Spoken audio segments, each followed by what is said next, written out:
vaziyatni kuzatamiz.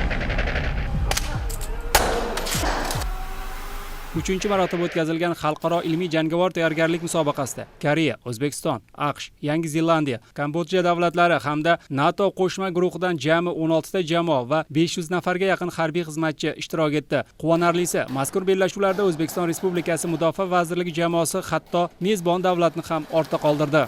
Mudofaa operatsiyasini boshlaymiz.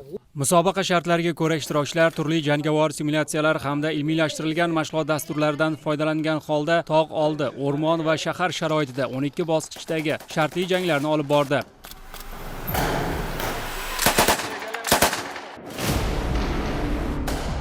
Baholash jarayonida guruhlarning shartlarini to'liq bajarishi, jangovar harakatlar qoidalariga rioya qilingani, hujum va mudofaada shartli dushmanni yakson etish va omon qolish darajasi hamda jangovar harakatlar taktik vaziyatga mos kelishini har tomonlama tahlil qilish va xabardor qilish natijalari inobatga olindi.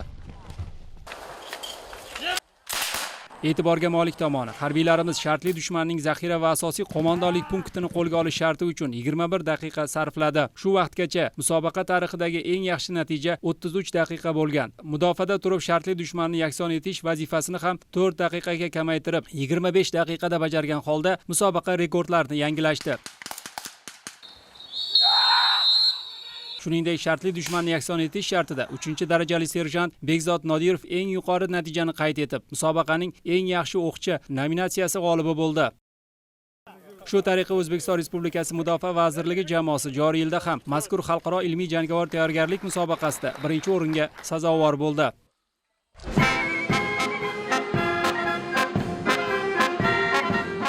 27-sentyabr kuni Koreyadan zafar quchib qaytgan harbiylarimiz Toshkent xalqaro aeroportida tantanali ravishda kutib olindi. Sohibqiron Amir Temur va Jaloliddin Manguberdi kabi babo kalonlarimiz avlodlari ekanligimizni isbotladik. Ular bizdan so'rayapti, sizlar 3-marotaba qatnashib 1-o'rinni olishga sabab nima?